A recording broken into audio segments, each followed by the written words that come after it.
This is going to be my response to the Sad Bastard vinyl tag, which is doing the rounds at the moment. Started by John at Digital Gramophone. I haven't taken part in any tags for a few years, and this one I'm doing really because I've been tagged by somebody. Vinyl Richie actually tagged me. I think that's quite nice. I think a vinyl tag should be like that. If you're tagged, then you do it. You know, I can kind of see the sense in that.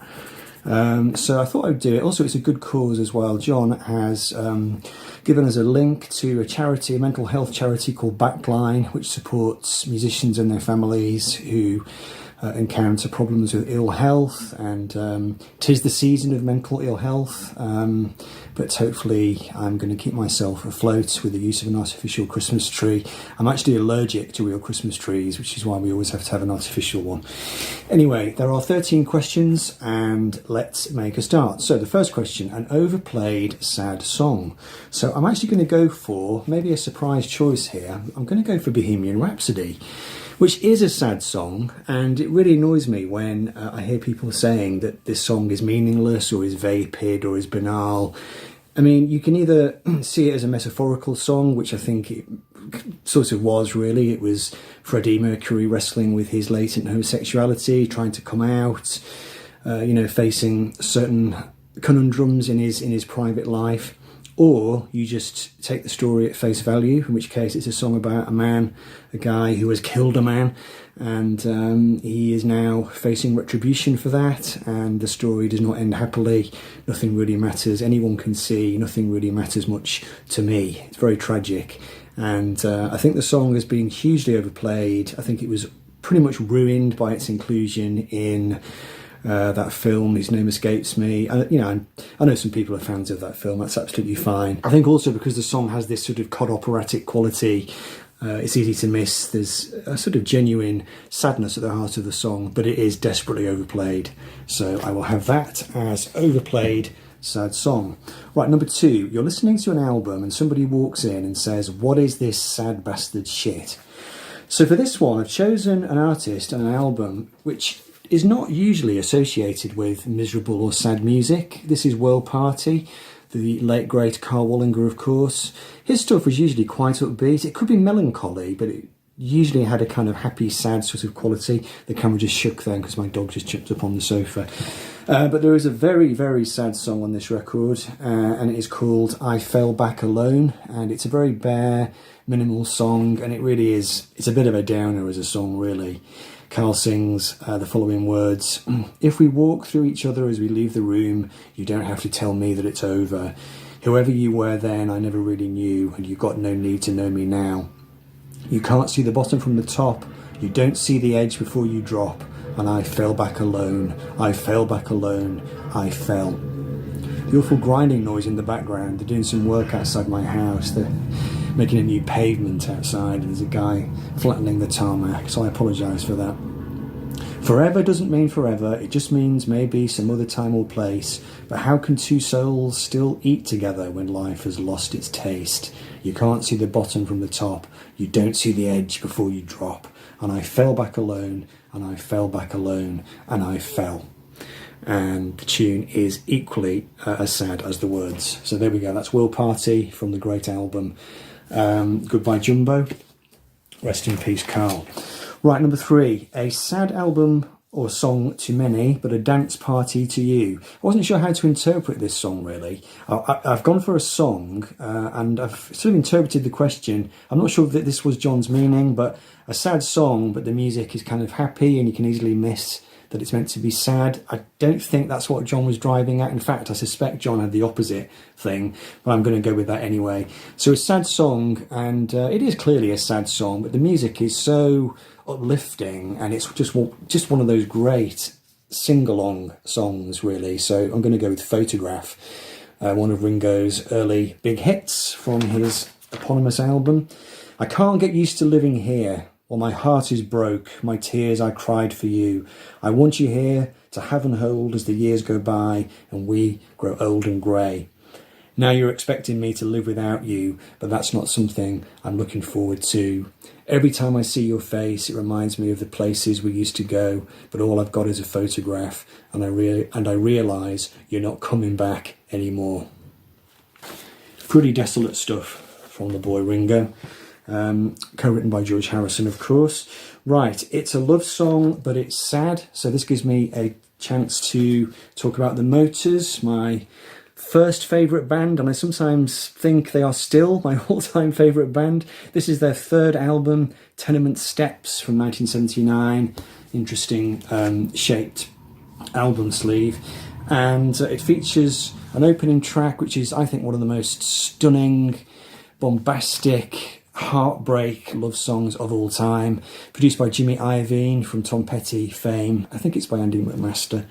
And the song is called Love and Loneliness, and the lyric reads as follows.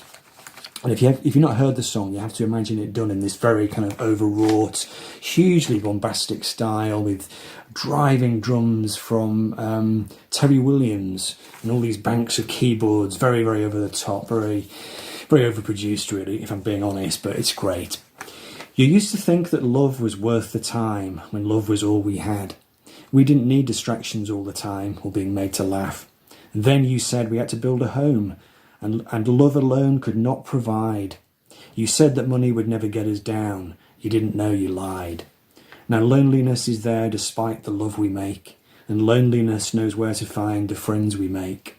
And the place we live is just a new street number on an old address called Love and Loneliness.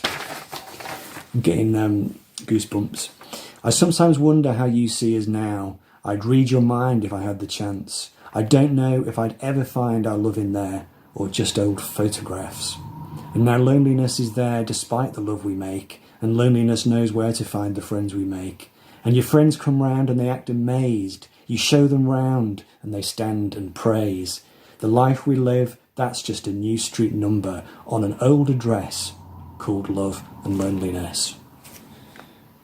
Songwriting genius from the great The Motors. Right, number 5, a favourite sad lyric. I'm going to go with Jimmy Webb, who wrote some really heavy songs in his time. Musically light, but it could be very, very lyrically heavy. This is an absolutely cracking song called Crying in My Sleep from his album. I think it's from this album. I think it is. It's from Land's End. Yes, it is. And this is definitely one of those kind of sinking into a gin bottle kind of songs. It goes as follows. I took a walk around the yard. I dug the flowers till it got too hard. I smoked my first pack of cigarettes today, and then I watched the dogs playing. Then I went down to Lucy's old cafe. I put half a case away. I took a sleeping pill. I tried to watch TV, but you know, baby, the leading lady looked too much like you for the likes of me. I woke up crying in my sleep. I was talking to your pillow, and I reached out to touch your hand and knocked the phone right off the stand. The operator said, "May I help you, please?" And I said, "No thanks, baby. Tonight there ain't no help for me. See, I just had a bad dream. That's all that's wrong with me. You see, I just had a bad dream." Went out to loosen up the car. Somehow I wound up at the Rainbow Bar. I had a scotch and a soda on the run, but I didn't get too far. Then I ran down some friends I used to know. I dragged them out to see the show. I ran myself a bath and I tried to read your book. But you know, baby, this time it just didn't seem worth all the time it took. Jimmy Webb, a deceptively happy smile on his face. Clearly a man with some deep, deep problems. Right, number 6, a breakup song or album. Going to go with a record from the early 90s, one that I really wish I had on vinyl. This is Tindersticks, who, I'm going to say, they could still be around. A kind of Leonard Cohen-inspired British indie band, really, from the early 90s. They did sort of orchestral, slow, moody, occasionally quite experimental music.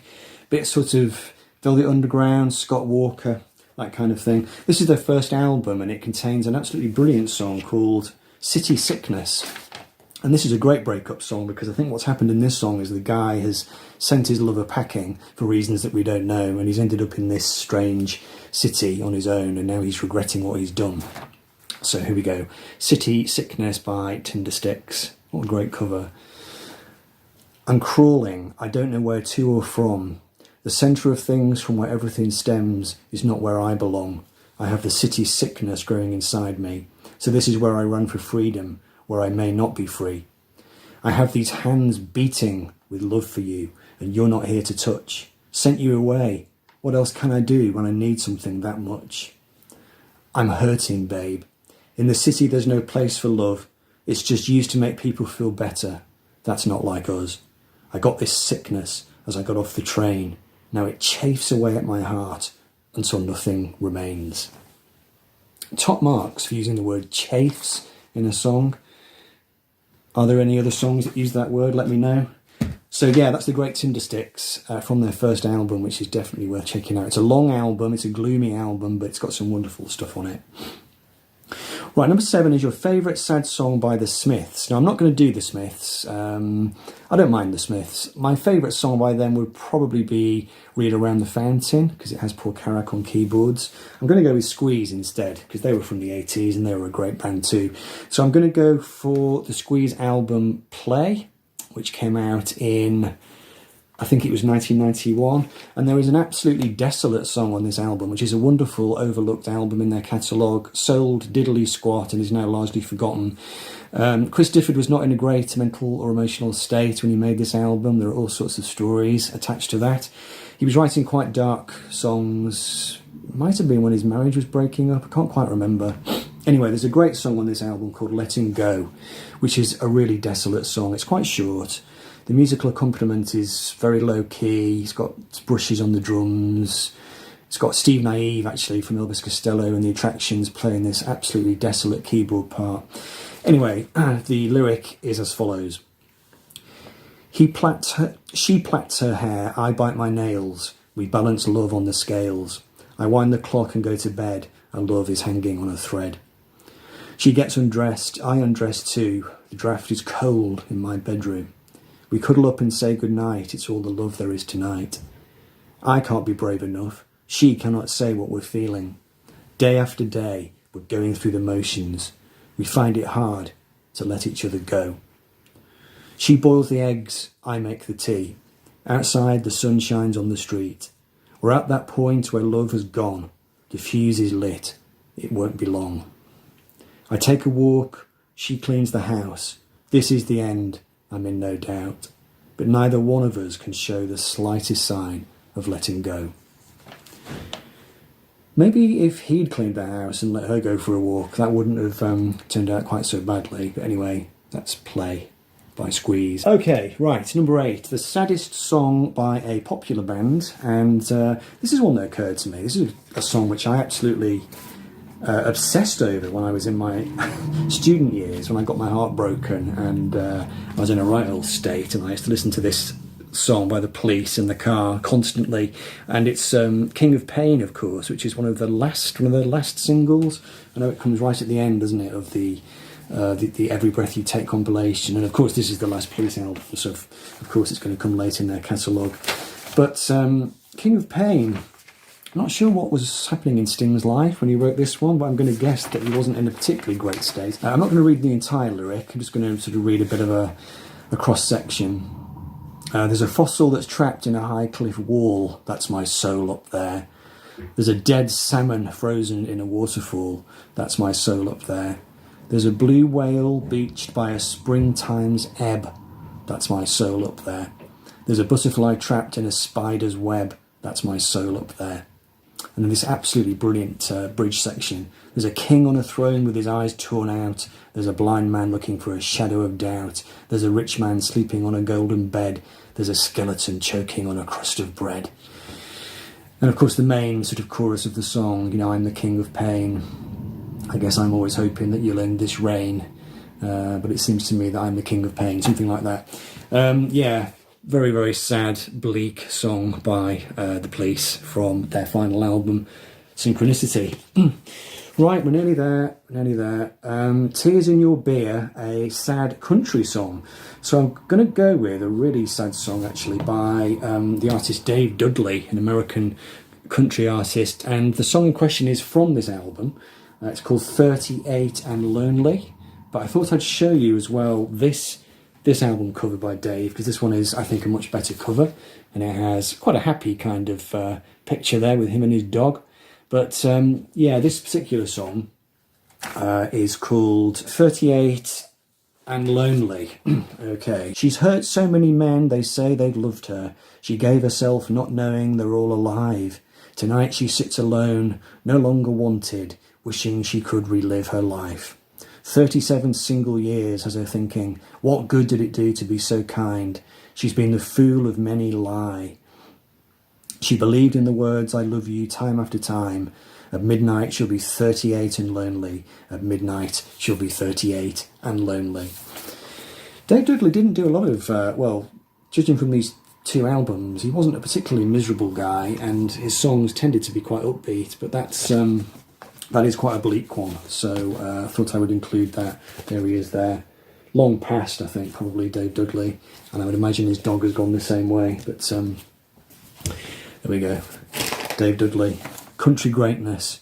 Number 10, your favourite sad soundtrack. I'll go with Midnight Cowboy. Now, this is not the soundtrack album of Midnight Cowboy. This is the band Elephant's Memory, who did a couple of tracks on the Midnight Cowboy soundtrack. They did a couple of songs, but they didn't do the main song, of course, which was Nielsen, and the theme to the film was John Barry. But I'll kind of show that. The piece I'm thinking of is the John Barry, you know, the classic, and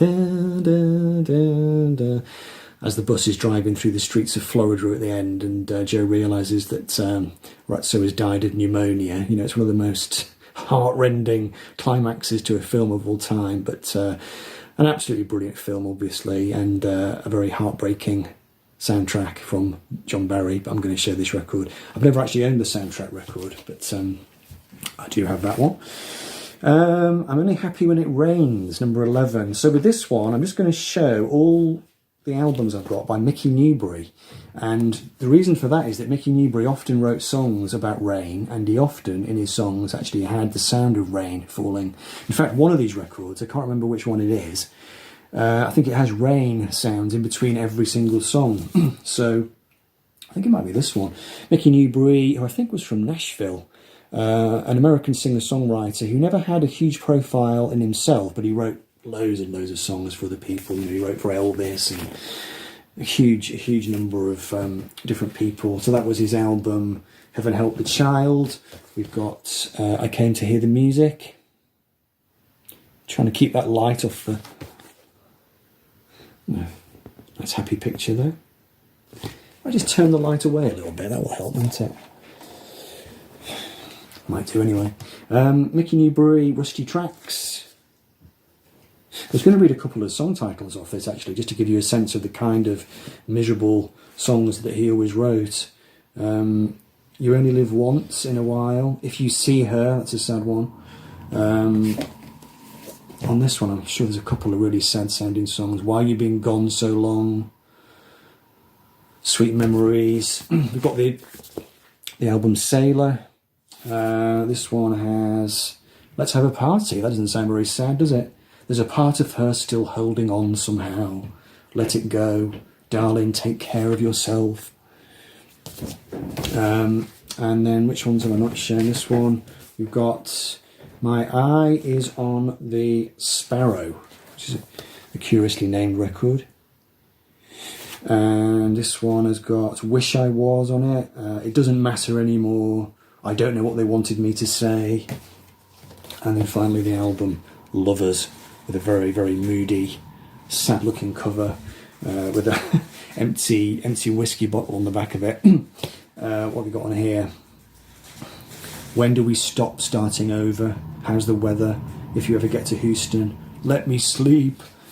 Yeah, the great Mickey Newbury. If you haven't heard him, check him out. His stuff is quite difficult to find. I picked these albums up years ago, probably back in the 90s actually, but I never see them now. So there we go. Yes, Mickey Newbury. I'm Only Happy When It Rains. The sappiest, corniest... This is the last question. The sappiest, corniest, happiest bullshit song you've ever heard. I'm not going to go into what this song is all about. You'll know it if you've heard it. If you haven't heard it, you can check it out. This is ELO and the album Discovery, and I'm going to nominate the song The Diary of Horace Wimp. at the end of side 1. So I'm not going to say too much about that, other than it's a very, very sappy, ridiculously happy song. Sometimes I like it, sometimes I don't. It's one of those. Right, and finally, shout out to Sad Bastard to do this vinyl tag. So I'm going to nominate Rob Ison here in the UK from the West Midlands. So there we go, hope that was okay. Check out the Backline charity, I will put a link in the description below. Thanks to John for starting this tag, thanks to Vinyl Richie for tagging me, and I hope you enjoyed my responses. Take care, keep happy.